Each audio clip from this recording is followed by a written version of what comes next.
You might think teachers would appreciate facts in a debate, but apparently not when they're on strike, as they are in Ontario.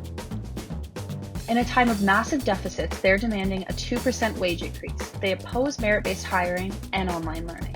Student enrollment in Ontario is falling, dropping by 124,000 students since 2003. In the same period, 15,000 more teachers were hired. Fewer students, more teachers. So the cost per student keeps rising.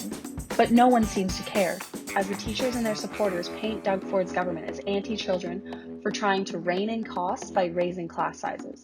Yet, credible research suggests class size isn't all that important after all. The OECD's latest standardized tests suggest kids in larger classes perform better than those in smaller classes. And a Norwegian group called the Campbell Collaboration concluded that class size reduction is costly, and the available evidence points to no or very small effect sizes of small classes. And why the opposition to online learning? School-aged kids need to master technology. It's a big part of post-secondary education. Many jobs are entirely computer-based. It's a critical lifelong learning skill. Depriving kids of it seems foolish. Normally, this is about the time in the negotiating cycle that provincial governments cave to public sector unions.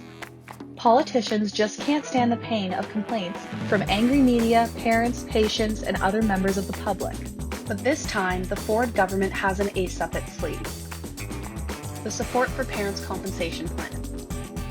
They're actually paying parents for every day their kids aren't in school. That helps working parents afford childcare. It only makes sense.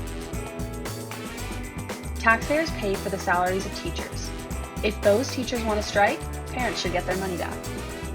The cost seems huge, as much as $48 million per day if every eligible parent took it.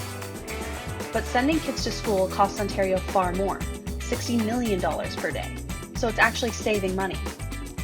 And it just might work, politically.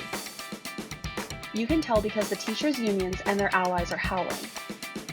While the government has already lowered its class size plans, it's holding firm on merit hiring and online learning.